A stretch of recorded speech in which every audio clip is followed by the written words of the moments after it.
Hoy al filo hablemos de salud mental. Está con nosotros el doctor Juan Manuel Quijada Gaitán, director general de Servicios de Atención Psiquiátrica de la Secretaría de Salud.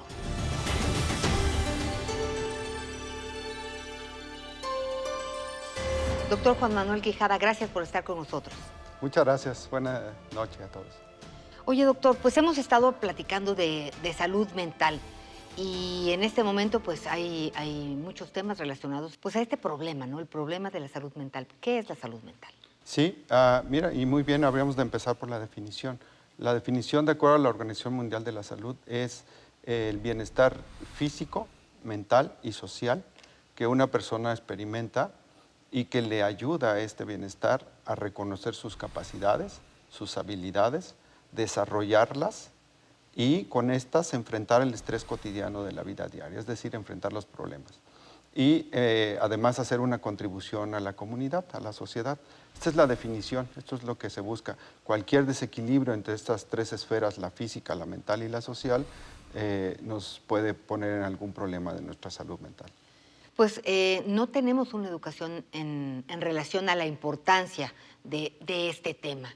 Y ahorita en este momento en pandemia, con el confinamiento, la incertidumbre, la angustia y los problemas económicos, entre otros, la ansiedad, pues se ha manifestado más fuerte en general, ¿no? ¿Cómo podemos en esta circunstancia empezar a atender nuestra salud mental?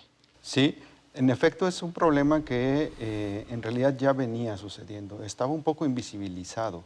Ya teníamos altas tasas de depresión, de suicidio, desafortunadamente, en los jóvenes, de consumo de sustancias, que dicho sea de paso es un problema de salud mental, de ansiedad, y este problema de la pandemia o esto que estamos viviendo agravó.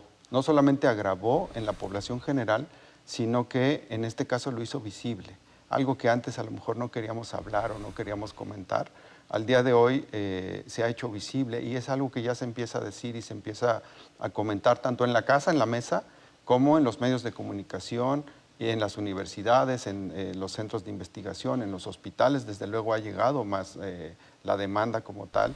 Entonces, sí, todo esto de la pandemia y lo que nos ha sucedido, principalmente el confinamiento y el miedo a contagiar, las pérdidas que hemos tenido, muy cercanas a veces, y si no han sido tan cercanas, finalmente todo esto que está pasando definitivamente nos pone como más vulnerables a perder nuestra salud mental.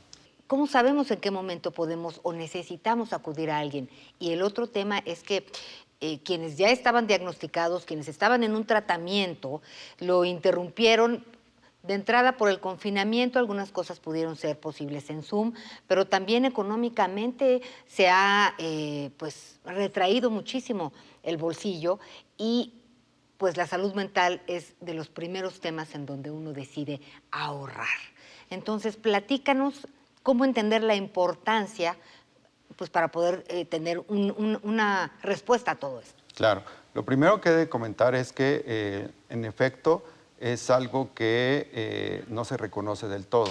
Tiene que ver bastante con el estigma, el decir el que uno no quiere decir yo no estoy loco, ¿no? Como Pero normalmente tener se ansiedad dice. no es estar loco. Desde luego, eso es lo que quiero decir, ¿no? Precisamente.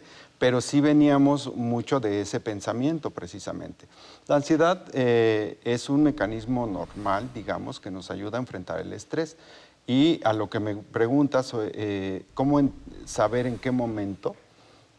Hay dos líneas fundamentales. Una, cuando dejamos de funcionar, es decir, que ya no estoy yendo a la escuela o que ya no estoy yendo al trabajo, que ya no estoy haciendo mis actividades cotidianas, gracias a estos síntomas de ansiedad, que pueden ser palpitaciones, sudoración en las manos,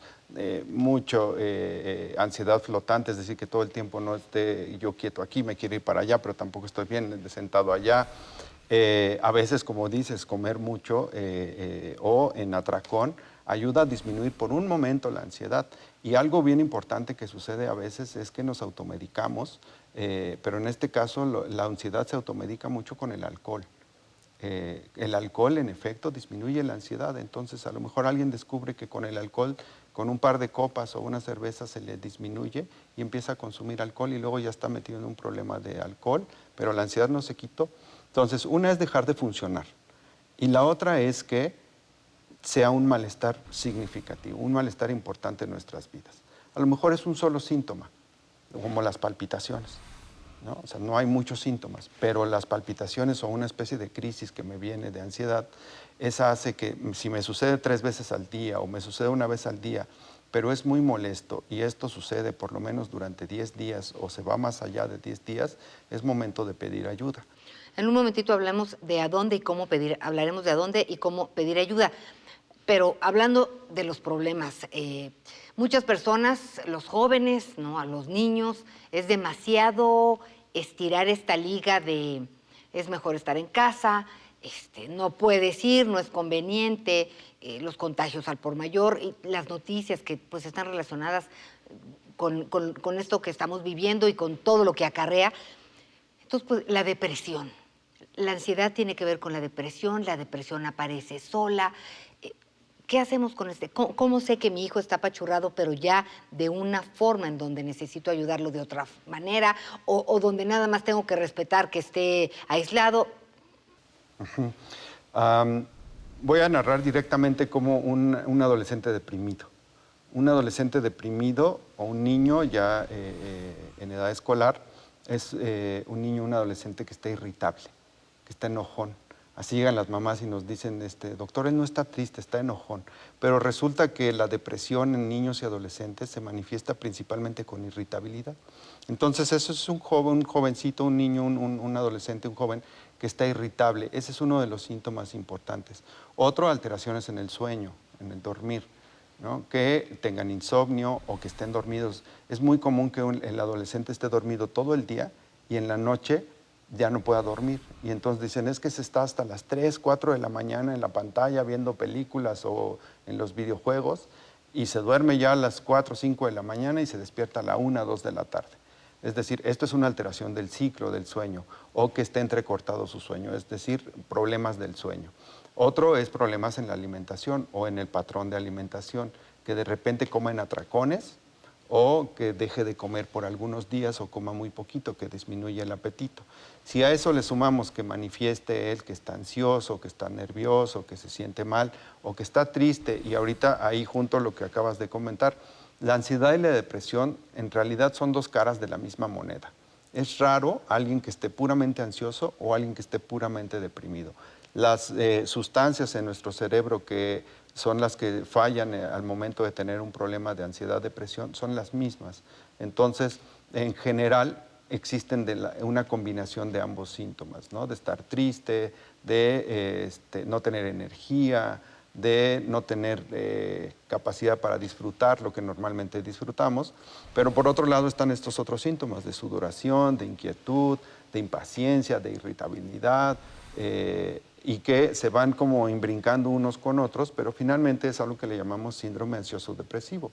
Y el que estemos ahorita con la pandemia, a muchos niños, a muchos jóvenes, y nos está preocupando que quizá pueda cobrar de pronto más factura los problemas de salud mental que propiamente una infección por SARS-CoV-2, por el COVID propiamente. En México tenemos, estaba yo leyendo un estudio en donde decía que había aproximadamente más o menos 900 psicólogos para todo, pues para los más de 120 millones de mexicanos que somos. Son muy pocos. Así es. O sea, nos faltan especialistas. Nos faltan muchos especialistas. El censo de psicólogos como tal, no existe un censo como tal. Ha habido en las últimas décadas muchas escuelas que preparan psicólogos y no existe un registro oficial de psicólogos. Sí hay un consejo donde son más de 900 en realidad, hay varios. Nuestro rango, y eso nos da idea de precisamente cómo estamos, está entre 900 y 50,000 psicólogos. No, bueno, no. O sea, no sabemos, Así, básicamente. Conclusión. Lo que sí sabemos es de los psiquiatras. Los psiquiatras sabemos 4,500 más o menos en este país, de los cuales 1,000 más o menos también están en servicio público. Y de esos, el 80% está en la Ciudad de México o en la capital de Guadalajara, Monterrey, Nuevo León. Entonces, el resto del país se queda descubierto. Psiquiatras de niños tenemos alrededor de 340 en todo el país. Entonces, aunque nos pusiéramos a trabajar todos, no alcanzamos. Tenemos un gran déficit en este asunto a nivel nacional. Entonces, ¿cómo podemos saber que con quien estamos o cómo buscamos a alguien que esté dado de alta en el sistema, que sea... Sí, bueno, normalmente lo ideal es que vayamos primero con nuestro médico general, con nuestro médico familiar, el famoso médico de cabecera al que acudimos en nuestro centro de salud o al que estamos habitualmente acostumbrados a ir, que le contemos nuestros síntomas y que él sea el que nos canalice, que él sea, ese es el ideal. Si no existe esta manera, pues podemos checar si tiene su registro, su cédula profesional. Es muy fácil teclearla en el internet, si tiene una y cuenta con una cédula profesional de psicólogo, de médico o de especialista en psiquiatría, y ya con eso... ¿Qué va primero, el psicólogo o el psiquiatra? Son dos cosas diferentes. A ver. El psicólogo, en general, nos ayuda con nuestra conducta al día a día. Voy a poner un ejemplo. Hay una terapia muy famosa que es la cognitivo-conductual, que es así de, doctor, es que yo no puedo dejar de hacer esto, ¿no? Entonces él nos da ciertas instrucciones, una especie de receta, y nos dice, pues te levantas y vas a hacer esto, y vas a hacer esto, y vas a hacer esto, y poco a poco se va a ir generando los cambios en tu vida. Esto es a través de una terapia. Y el psiquiatra es un médico que tiene una especialidad y que en general, que también es algo que se ha malentendido por mucho tiempo, utilizamos los fármacos. Entonces, pero el fármaco lo que nos ayuda es a estabilizar. Te lo voy a poner en otras palabras, como la diabetes. Un diabético, el psiquiatra sería el que le da la insulina o el que le da su tratamiento para que su páncreas funcione mejor, o si ya no funciona, el que le dice qué dosis de insulina. Y el psicólogo es el que le dice, tienes que hacer todos estos cambios en tu vida, hacer ejercicio, dejar de fumar, tener más actividad, comer mejor, para que entonces tu calidad de vida y tú mejore y quizá ya no tomes tus medicamentos. Quizá, a lo mejor sí, o se disminuya la dosis, pero si no combinamos las dos cosas, si un diabético toma se inyecta insulina o toma sus medicamentos, pero no hace ningún cambio en su estilo de vida, prácticamente va a estar regresando al hospital a cada rato. Es idéntico o casi idéntico en estos trastornos mentales. Alguien que tiene una depresión, que tiene una ansiedad, el fármaco le va a ayudar a estabilizarse, a quitar estos síntomas que acabamos de platicar, pero el psicólogo le va a ayudar a modificar todo su estilo de vida para que entonces en algún punto deje los medicamentos y ya no sea necesario. Muy bien, doctor. ¿A dónde acudimos? La línea de la vida, la línea de la vida, que de una vez lo digo, es el 800-911-2000. Ahí tenemos ya, se ha expandido todo este año, seguimos en expansión porque al día de hoy siguen aumentando las llamadas, entonces ahí podemos acudir. Y también podemos buscarlo en internet, se llama Contacto Joven, que lo hicimos con el Instituto Mexicano de la Juventud.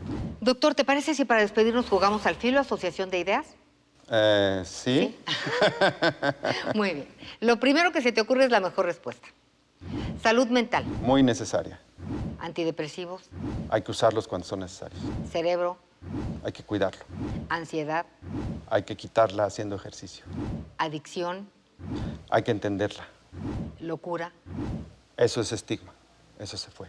Muchas gracias, doctor Juan Manuel Quijada. Gracias. Muchas gracias a ti. Buenas noches. Y gracias a ustedes por habernos acompañado. Recuerden que tenemos una cita la próxima semana al filo. Cuídense mucho. Que descansen.